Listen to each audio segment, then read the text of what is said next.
tantos Daniéis aqui, né? O Daniel. E o Daniel, meu filho, podia vir pregar, ficava mais bonito ainda. Mas o fato é que eu não vou pregar em Daniel, e nós não consideraremos nenhuma passagem de Daniel essa noite. Mas eu quero chamar sua atenção para um texto, num dos profetas menores, que eu penso ser muito adequado para a nossa reflexão antes da ceia dessa noite. Eu sei que quando eu falo profetas menores, todo mundo já lembra que são aqueles livros pequenos da Bíblia que a gente tem uma certa dificuldade de achá-los, inclusive, na Escritura Sagrada. E tem uma outra coisa que as pessoas também acham com relação aos profetas menores que está errada, né? Os profetas menores não é que eles sejam menores no sentido de que eles eram menos importantes, nem tampouco que eles fossem de baixa estatura, né? Não é menor nesse sentido. É menor porque a gente criou uma categoria dos livros da Bíblia que eram menos extensos. E os profetas menores têm uma profecia, uma mensagem que é relativamente pequena em termos de conteúdo, de extensão. Então, quando a gente compara os profetas menores com os profetas maiores, significa dizer que os profetas maiores têm um livro, uma mensagem que é muito mais ampla em termos de conteúdo e de extensão. E os profetas menores têm uma extensão menor. Entre os profetas menores estão aqueles profetas poucos conhecidos, assim, poucos mencionados na Bíblia. Naum, Abacuque, Sofonias, Ageu. E hoje eu quero falar da mensagem de um deles. Mensagem do profeta Miqueias. E eu quero chamar a atenção para a parte final do último capítulo do livro de Miqueias. Miqueias 7, de 18 a 20.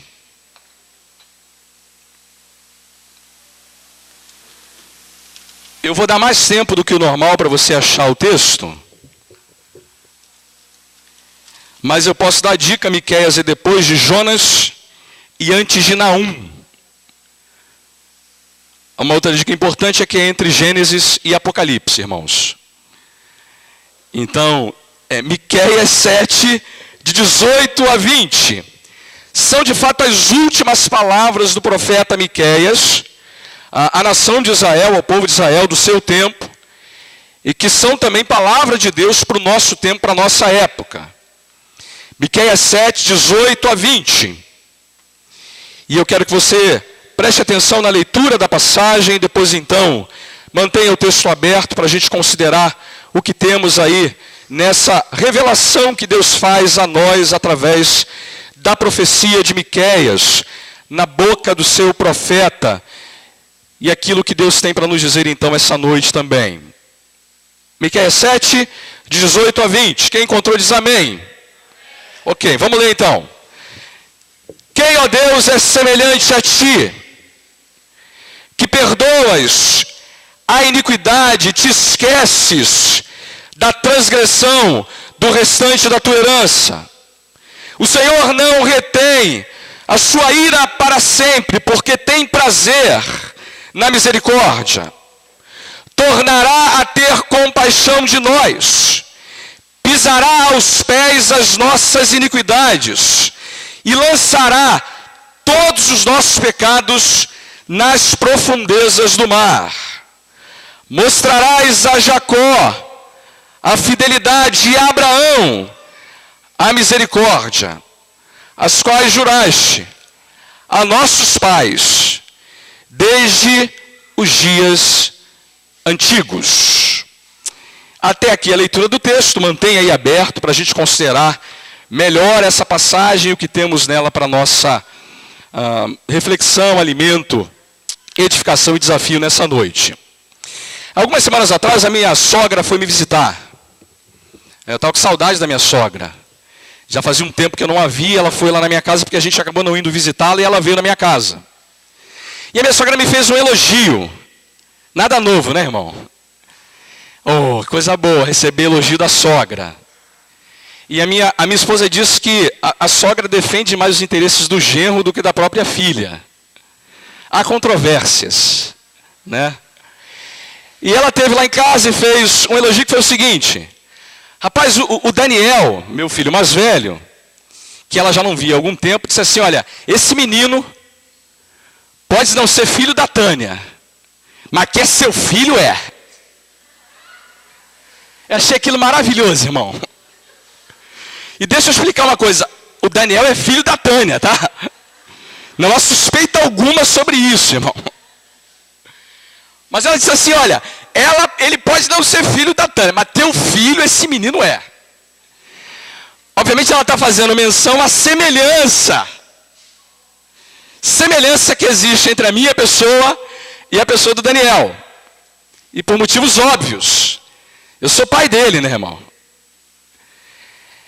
O profeta está nesse texto exatamente com essa questão da semelhança em mente. No verso 18 ele começa dizendo assim: quem, ó Deus, é semelhante a ti? Senhor, quando eu penso no Senhor, a quem eu posso comparar e assemelhar? O profeta está tentando, nesse exercício final da sua profecia, chamar a atenção do seu povo, chamar a atenção daqueles que ouvem a mensagem dada a Deus para ele. Quem é semelhante ao nosso Deus? Quem é parecido com Deus a que nós servimos? Como é que a gente pode compará-lo a alguma coisa? E como diz o profeta, quem é semelhante a ti, Senhor? Aqui tem duas questões de fundo nessa palavra do profeta, que talvez nos faça entender uma questão ainda mais claramente que ele está colocando para a gente. Pergunta do profeta, irmãos, é a questão mais básica da nossa fé. A questão mais básica da fé cristã é que o nosso Deus não é semelhante a nenhum outro Deus que existe sobre a face da terra. E eu estou usando aqui outro Deus com D minúsculo, porque todos os outros deuses não existem, são apenas produto da imaginação dos homens. Mas mesmo que se nós os considerássemos como seres reais, e eles não são, nenhum deles seria sequer parecido com Deus que se revela a nós na Bíblia, com Deus que se revela em Cristo e com Deus que está falando com a gente essa noite. O profeta está espantado, estarrecido, boquiaberto, quando ele se dá conta dessa verdade e tenta estabelecer algum nível de comparação com o nosso Deus. Isso tem a ver com o contexto histórico, que eu não vou me deter por muito tempo, em que essa profecia foi anunciada. O profeta foi levantado por Deus para fazer o que a maioria esmagadora dos profetas do Velho Testamento fizeram. Uma mensagem de arrependimento e uma mensagem de retorno para Deus. E a situação do tempo do profeta Miqueias era seríssima, gravíssima. Se você quiser olhar isso comigo, dá uma olhada aí nos versos 1 e no verso 2 do capítulo 7. Olha qual era a situação, em pouquíssimas palavras, que estava por trás dessa palavra do profeta. Diz assim o verso 1 e o verso 2. Ai de mim, diz o Senhor, porque estou como quando são colhidas as frutas do verão, como rabiscos na vindima. Não há cacho de uvas para chupar, nem figos temporão que a minha alma deseja. Pereceu da terra o piedoso, e não há entre os homens um que seja reto. Todos espreitam para derramarem sangue, cada um caça a seu irmão com rede. Veja o verso 3, as suas mãos estão sobre o mal e o fazem diligentemente. O príncipe exige condenação, o juiz aceita suborno, o grande fala dos maus desejos de sua alma, e assim todos eles juntamente urdem a trama. Parece o Brasil, né, irmãos? Eu fico lendo esse texto. Isso é o Brasil, irmão. O Brasil, sem tirar e nem pôr. Era essa a realidade. Havia pecado grasso, livre, correndo solto. O povo do Senhor estava completamente avesso a Deus, interessado por Deus. Não havia um homem reto, temente, que buscasse viver para a glória do Senhor. E mais, a terra toda estava contaminada com isso. E o profeta foi levantado por Deus para chamar o povo ao arrependimento. Olha, voltem para o Senhor. Voltem para Deus. Deixem os seus maus caminhos. Venham para o Senhor. E por quê? Porque não há ninguém semelhante ao nosso Deus, que perdoa a iniquidade, que se esquece da transgressão. Não há ninguém semelhante a esse Deus, que apesar de tudo que vocês têm feito contra Ele, chama vocês ao arrependimento e oferece perdão gratuito. O profeta está completamente estarrecido com a atitude de Deus diante dessa resposta do povo. Porque veja bem, irmãos, ainda bem que Deus é diferente da gente, porque a vontade que dá em situações assim é mandar se dar mal mesmo, é largar de mão mesmo, é permitir que a pessoa se estrepe mesmo. Mas o profeta está dizendo, o nosso Deus não é assim. O nosso Deus chama ao arrependimento e oferece perdão. Mas tem uma outra questão de pano de fundo aqui.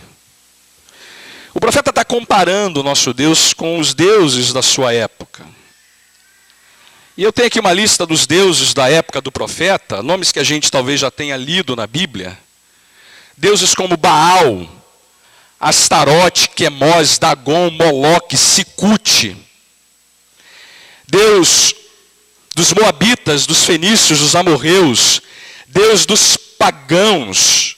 Deus de gente que vivia também no Novo Testamento, aqueles deuses que estavam lá em Atenas e que o apóstolo Paulo se impressiona com o número de idolatria que havia. Todos eles eram produto da imaginação humana, mas havia uma outra coisa que ligava a todos esses deuses. Todos eles eram profundamente vingativos, malvados, deuses que eram cruéis com seus adoradores. Você há de se lembrar que, por exemplo, Baal fez os seus profetas gritarem, cortarem os seus próprios corpos. Você lembra de Dagon e Moloque, que recebia como paga de oferta os filhos dos seus adoradores mortos e sacrificados. Você lembra de deuses vingativos como Dagon, que quando Sansão estava lá, ele tripudiava sobre os seres humanos e tripudiava sobre os seus adoradores. E todos esses deuses jamais conheciam, jamais ofereciam para os seus adoradores qualquer espécie de perdão. E é no meio dessa confusão, no meio dessa balbúrdia que se instaurou no tempo e na história do Velho Testamento, que Deus se levanta como uma luz no meio das trevas para dizer: eu sou diferente e não há ninguém semelhante a mim. Não há ninguém, absolutamente ninguém semelhante a mim. Você nunca vai encontrar nem 0,0001% daquilo que eu tenho para oferecer para ti como teu Deus. E é verdade, irmãos, Deus é diferente da gente sobre muitos aspectos, E graças a Deus que é assim, né? Mas o profeta está olhando especialmente para um deles. Que esse Deus perdoa. Perdoa.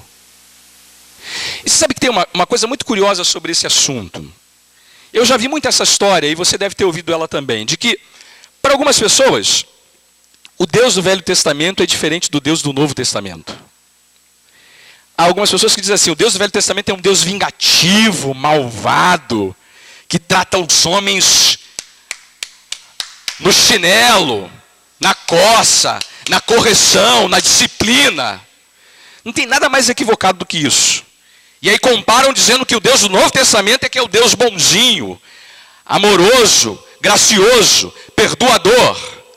Primeiro que não há nenhum conflito entre o Deus que se revela no Velho Testamento e o Deus que se revela no Novo.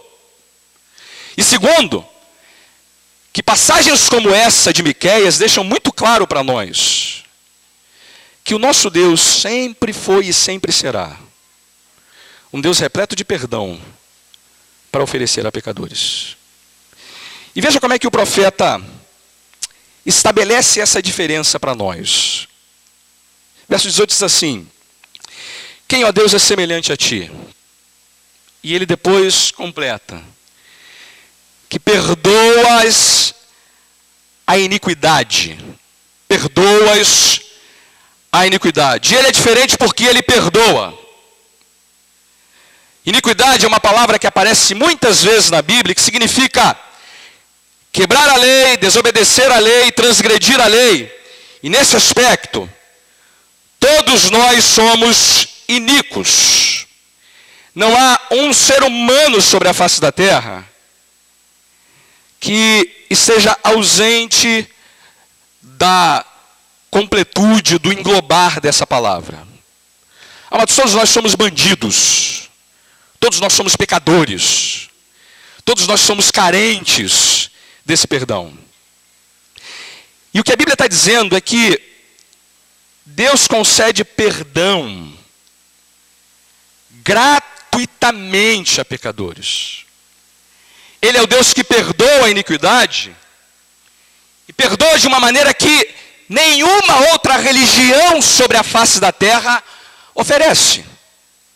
Você sabe que se a gente pensa no perdão islâmico, o islamismo, por exemplo, se você comete uma transgressão, uma iniquidade, você paga com a sua própria vida. Não há conceito de perdão dessa maneira ampla, dessa maneira gratuita, que é oferecida para nós aqui no texto. Primeiro, ele é o Deus que perdoa. Perdoa. E para a gente ficar ainda mais convencido de que isso é algo que só encontramos em Deus, o texto completa: e te esqueces da transgressão do restante da tua herança. Ele não só perdoa, como também ele esquece. Eu sei que para algumas pessoas diz assim, mas perdoar não é esquecer. Porque esquecer é ter amnésia. Mas não é essa a ideia aqui, não tem nada a ver com a ideia de que perdão e esquecimento estão vinculados. Aqui a ideia de que o nosso Deus é alguém, um ser, que se esquece no sentido de que ele jamais joga na nossa cara aquilo que ele nos perdoou. Não é que ele não lembre do que nós cometemos de pecado contra ele. Ele vai lembrar, porque Deus tem uma memória, por assim dizer, infalível. A ideia da passagem é que Deus jamais usará isso contra nós. Nós somos craques em fazer isso, não somos? Pegar dinheiro emprestado, então, com alguém que você já pegou dinheiro emprestado é uma beleza, né? Você vai pegar o dinheiro emprestado com a pessoa e falar: já te emprestei 200, hein? Vai esquecer não, hein? Esse jogar na cara, de cobrar de novo uma conta que já foi paga, é de exigir e criar constrangimento para a gente sobre um pecado que ele já perdoou.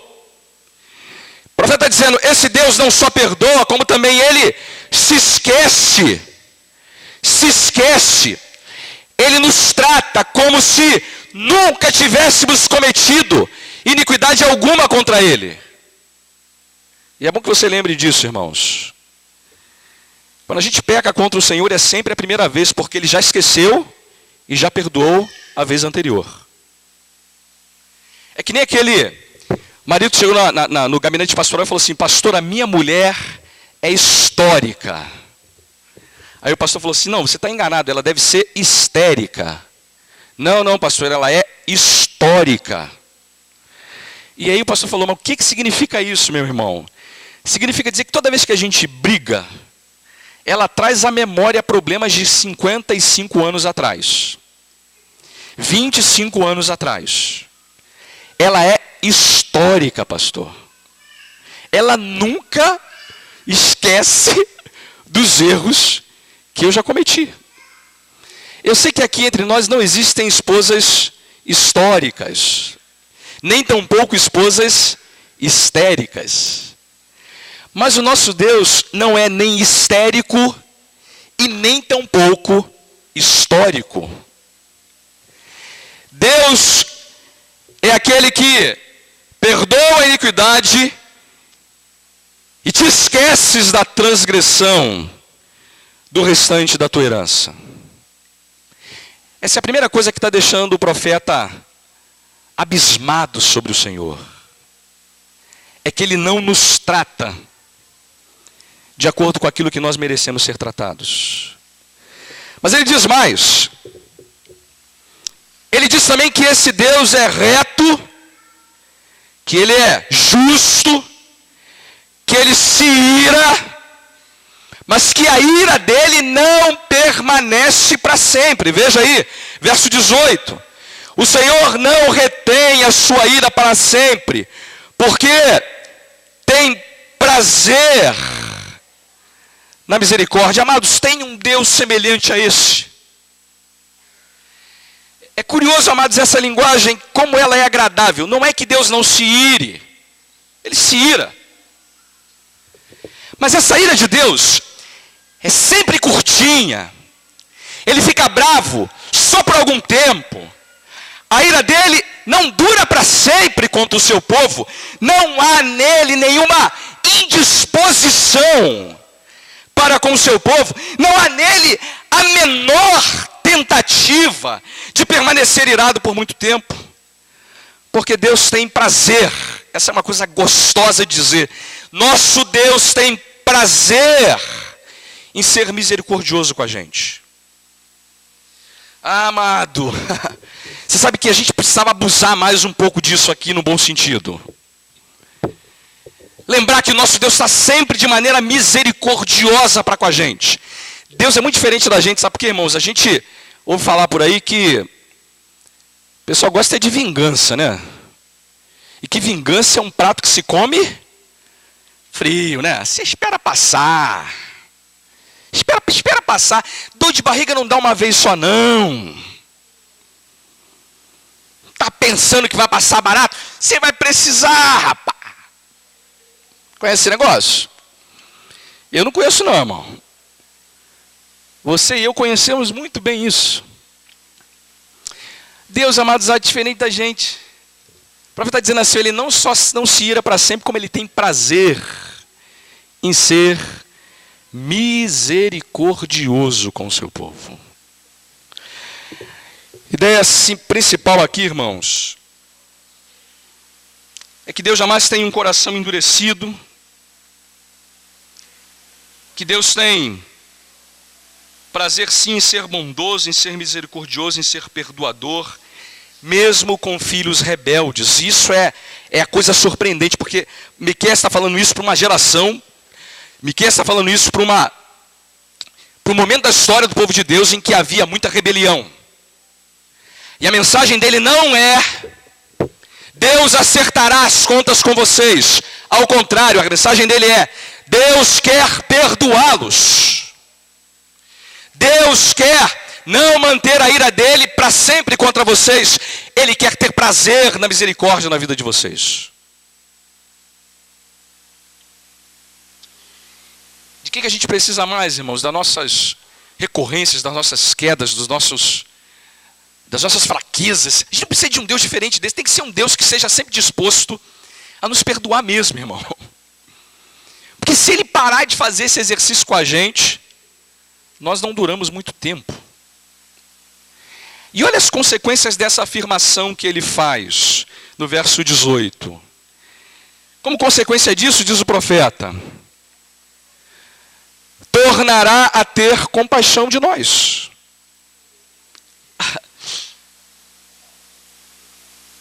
Quantas vezes? Quantas vezes forem necessárias? Quantas vezes Deus se compadece de nós? Quantas vezes forem necessárias? A ideia desse verbo é que Deus vai tornar a ter compaixão de nós quantas vezes isso for necessário.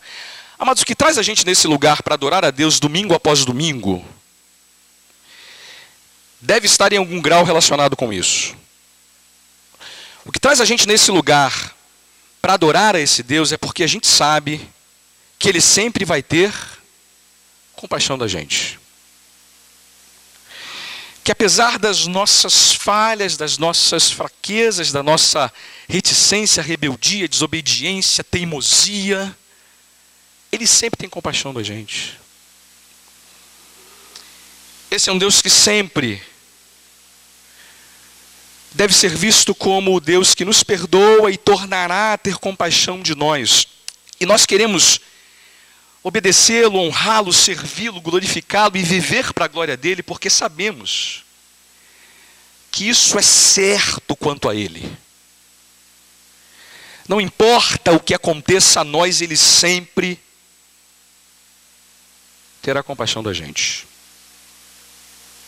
E nunca deixará de pisar aos pés as nossas iniquidades e lançar todos os nossos pecados nas profundezas do mar. Essa é uma imagem belíssima, porque a primeira delas é repetir o que ele já havia dito, mas agora numa linguagem figurada.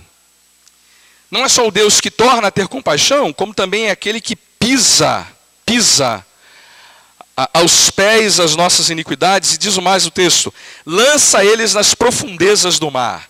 Isso é uma linguagem figurada, obviamente, mas a ideia é de que Deus trata de maneira definitiva com o nosso problema do pecado, e Ele jamais lança isso na nossa conta de novo. Eu ouvi uma história boa, que no tempo em que os missionários faziam viagens intercontinentais de navio, esses missionários tinham que carregar os seus filhos também nessas viagens.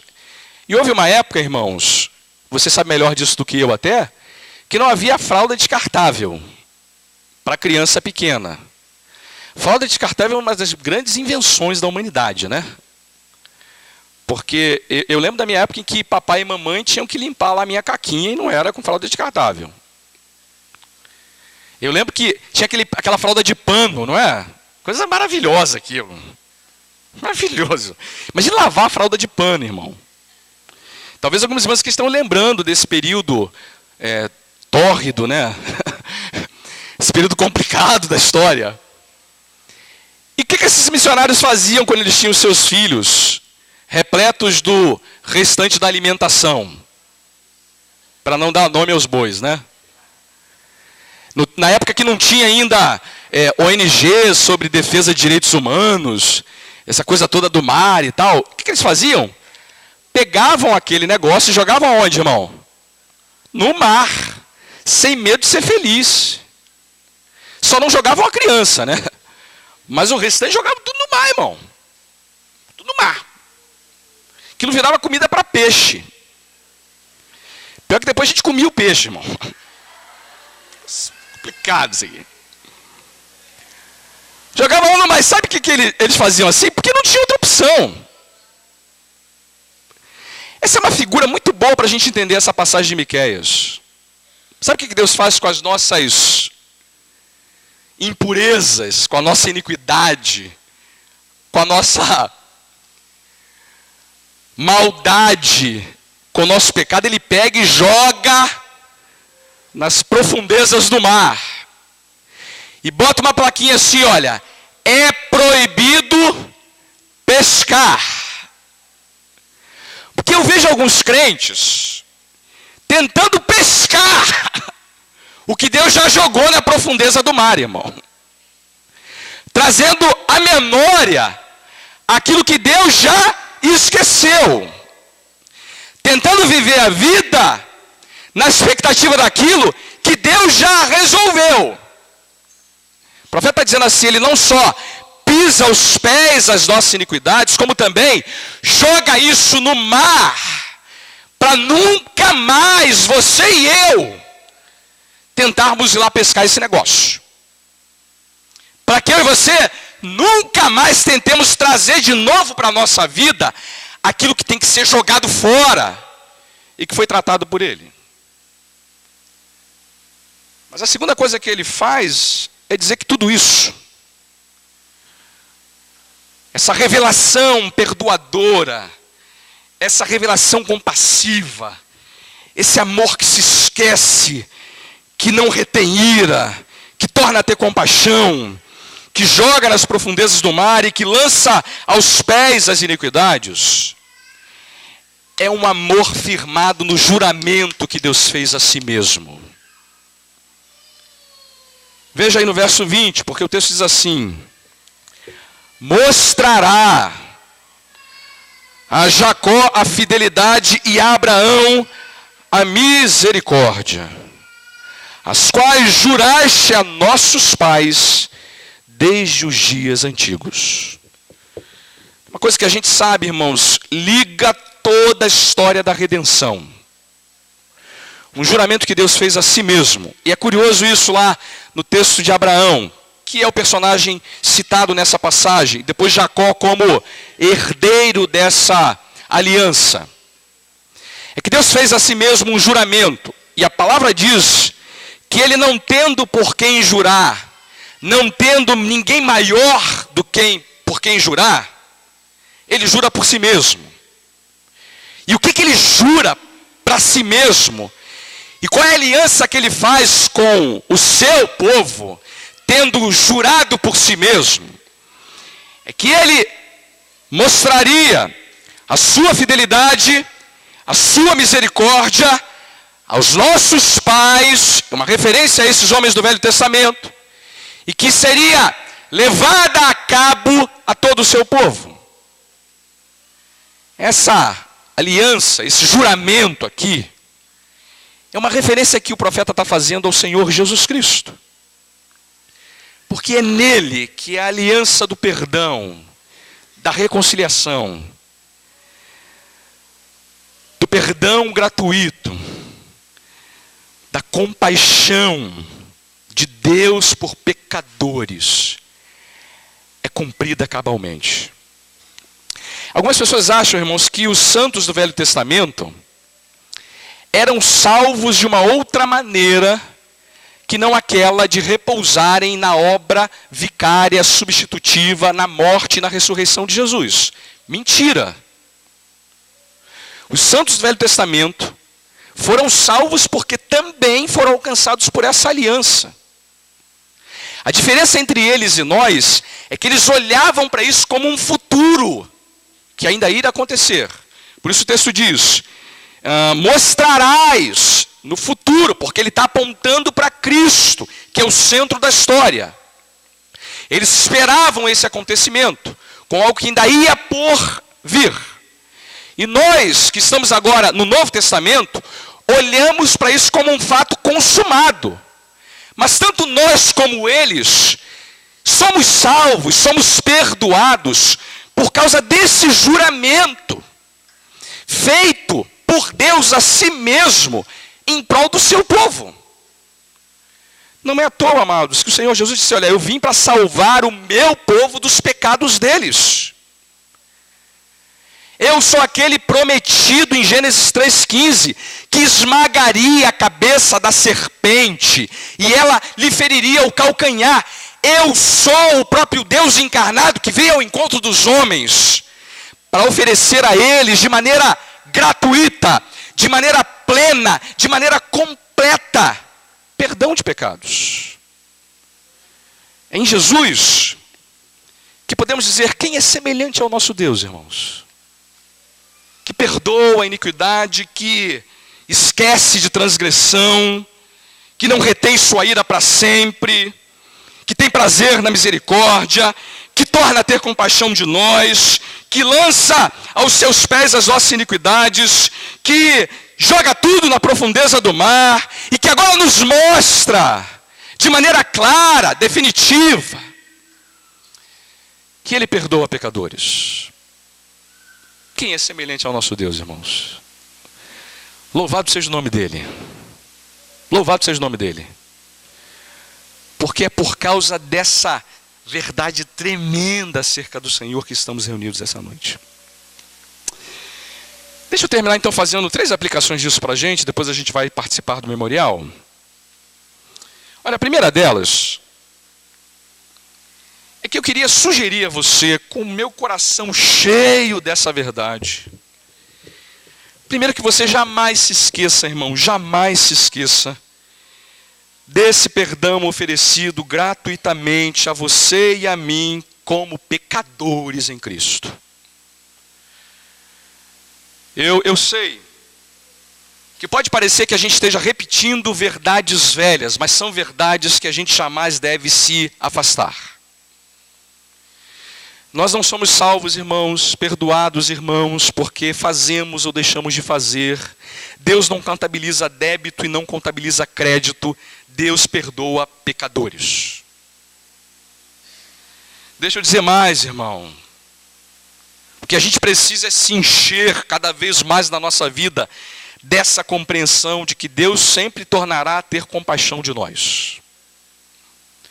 Pastor, mas isso não pode parecer, para alguns de nós, motivo para ir lá e chutar o pau da barraca, meter o pé na jaca, fazer o que der na telha? Se fizer isso é porque você nunca foi filho, irmão. Seu problema é outro.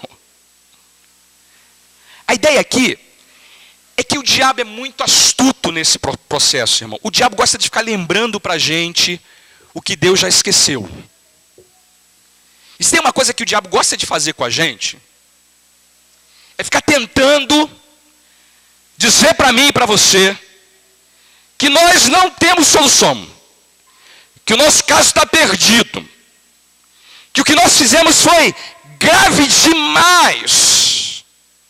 E é melhor você não contar isso para ninguém, porque se o povo souber o que você andou fazendo, rapaz, nem te conto.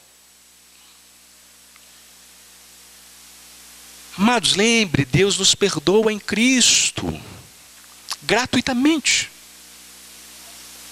Para de ficar achando, irmão, que você tem que ser merecedor disso. Não é para ser merecedor, porque nenhum de nós é merecedor.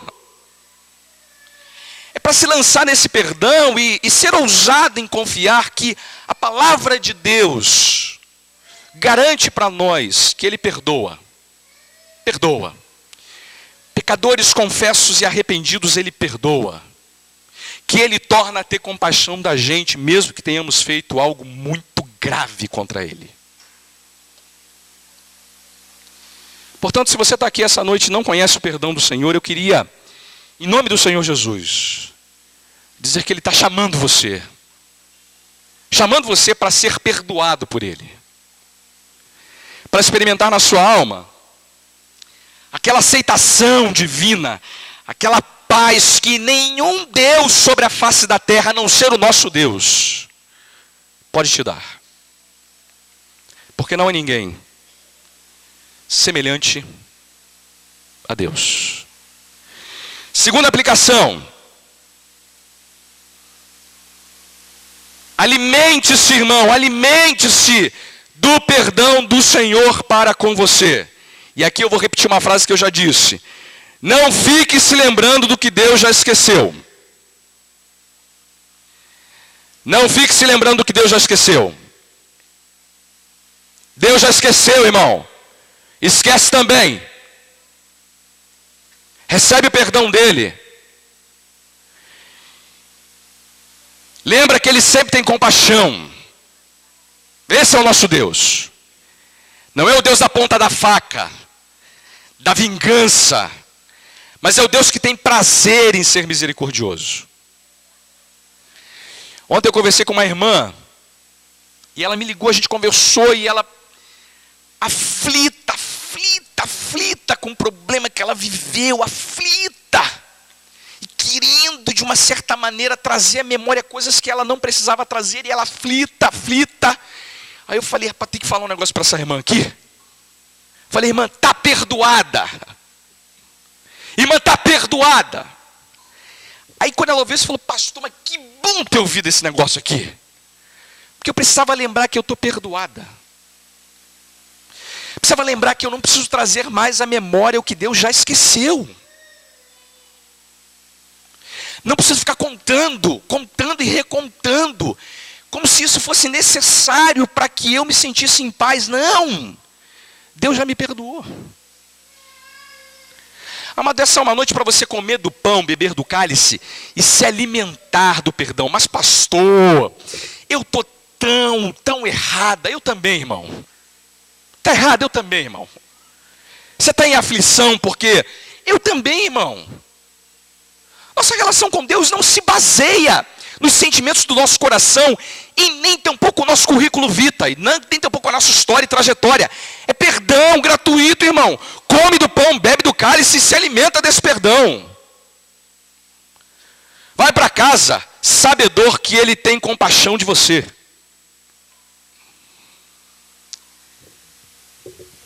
Terceira e última aplicação. Deus jurou a si mesmo e cumpriu em Cristo o juramento que fez. E Ele nos chama essa noite para se alimentar dessa aliança que temos com Ele, desse perdão que nos é oferecido em Jesus. Eu comecei falando da minha sogra. Volto a ela. Minha sogra me conhece, me fez um elogio que eu agradecido fiz a retribuição a ela. Mas minha sogra não me conhece de fato e de verdade. Eu vou dizer mais, irmãos, nem a maioria dos irmãos aqui me conhece de fato e de verdade. Vou explicar. Calma, não fica ainda triste não. Todos nós temos um certo grau de conhecimento uns dos outros. Não é verdade? Vocês me conhecem num certo grau. A minha esposa me conhece num grau um pouco melhor, ou pior, né? Tem coisas que só ela sabe, irmão. E não vai falar com ela que ela não está autorizada a te contar. Não está autorizada, irmão. Os meus filhos me conhecem num outro grau. Um pouco mais ali entre ela e eles e tal. Eu me conheço num grau ainda mais elevado. De vez em quando eu me surpreendo comigo mesmo. Rapaz, será que eu sou assim mesmo?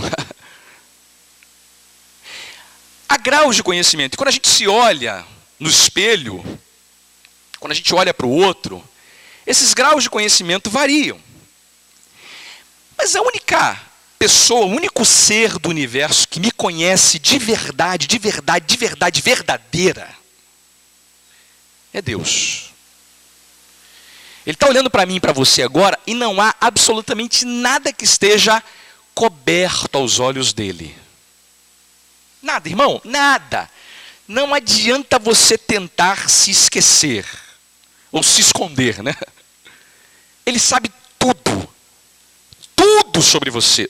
Absolutamente tudo. Onde você andou nos últimos dias, com quem você conversou, que tipo de marimbondo e percevejo saiu da sua boca. Ele sabe tudo, irmão. Sabe tudo. Não tem nada que a gente possa esconder dele. Sabe o que é surpreendente?